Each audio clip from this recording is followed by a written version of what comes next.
We should say that the name of that system that lasted for 3,000 years is cuneiform. Yeah. So in the 19th century, about 1840, 1850, they started to find these things on excavations in Iraq, the big Assyrian cities, and sometimes further south, the Babylonian cities.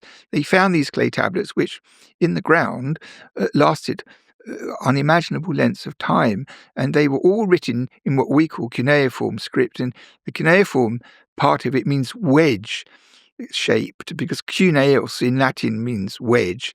And when they first saw these signs, they realized that a cluster of marks broke down into different arrangements of triangular shapes.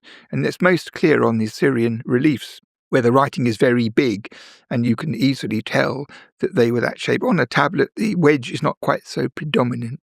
So that was it. So they first called them cuneitic or cuneiform, and the word stuck. And of course, growing up in the British Museum and reading these things for a living becomes a kind of lifetime's work to make sure that everybody in the country knows what cuneiform means, because once in a while you meet somebody who never heard of the word at all, and this is appalling.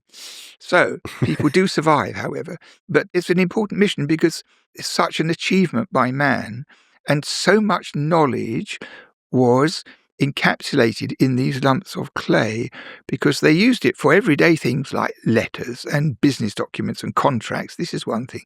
And then the kings wrote long, elaborate accounts of their campaigns and their military activities. And then there was proper literature, belles lettres, and magic and medicine, and all other genres of literature that we would naturally list on a sheet of paper in alphabetic writing, what you would use writing for. They basically did.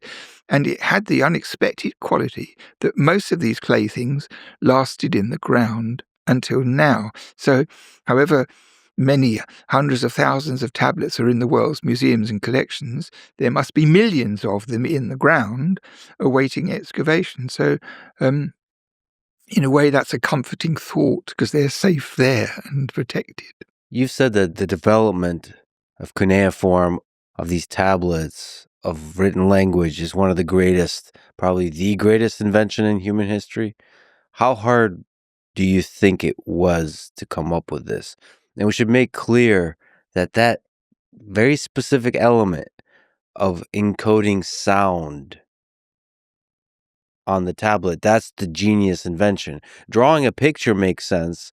Okay, here's, barley, here's the sun, here's whatever, the actual object. Exactly. But to actually write down sound is a genius invention.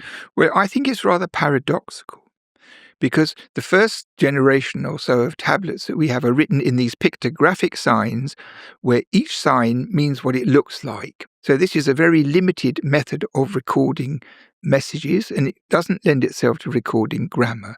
And then the secondary phase, as we understand it from archaeology, is the perception that you could take these signs, still meaning what they look like, but also what the words sounded like. So then you have all these wonderful ice cubes which express all the sounds of the language, from which you can record words and grammar and everything else.